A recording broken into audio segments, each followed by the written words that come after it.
പാലക്കാട് മലമ്പുഴയിൽ യൂട്യൂബർമാരുടെ അഭ്യാസം.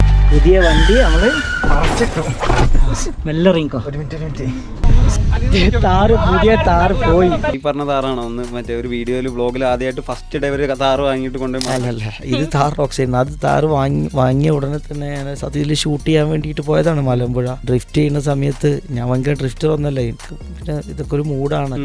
കുറേ പ്രാവശ്യം ചെയ്തിട്ടുണ്ട്, എല്ലാം നല്ല വീഡിയോ ഒക്കെ എടുത്തിട്ടുണ്ട്. പക്ഷേ ലാസ്റ്റ് ഇത് ചെയ്യുമ്പോൾ സാധനം അങ്ങോട്ട് മറിഞ്ഞു പോയി. പക്ഷെ അത് ഭയങ്കര വൈറലായി. ആ റീല് കണ്ടിട്ടാണ് ഞാൻ ആദ്യമായിട്ട് നോക്കുന്നത്.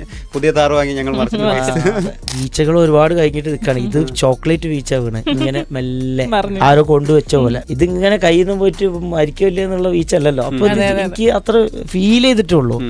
അത് പിന്നെ ഇനി പേടിച്ചിട്ട് അഭിനയിക്കണ്ടല്ലോ. അപ്പൊ എനിക്ക് ഫീൽ ചെയ്ത് ഞാനത് വീഡിയോയിൽ വളരെ സത്യസന്ധമായിട്ട് പറഞ്ഞാണ് എല്ലാവർക്കും ഇഷ്ടമായത്. വീഡിയോയിലൊക്കെ വന്നപ്പോ ഒന്ന് പേടിപ്പിച്ച് വീട്ടിൽ നിന്നൊക്കെ വിളിച്ചെന്ന് കഴിഞ്ഞിട്ടില്ലല്ലേ അതിൻ്റെ.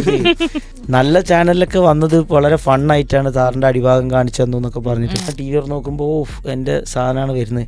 എന്താണ് ഈ കുറ്റപത്രത്തിൽ ഇപ്പൊ ഒരാളെ ഫണ്ണാക്കി പറയാൻ പറ്റില്ലല്ലോ. അതിന്റെ തീം എന്ന് പറയുന്നത് ഡാർക്ക് പറഞ്ഞാലുള്ള ആളിരിക്കുക. യൂട്യൂബർ ഇതായി ഇത് കേട്ടാ പിന്നെ ആരാണ് ആകെ പ്രശ്നം ബഹളായി.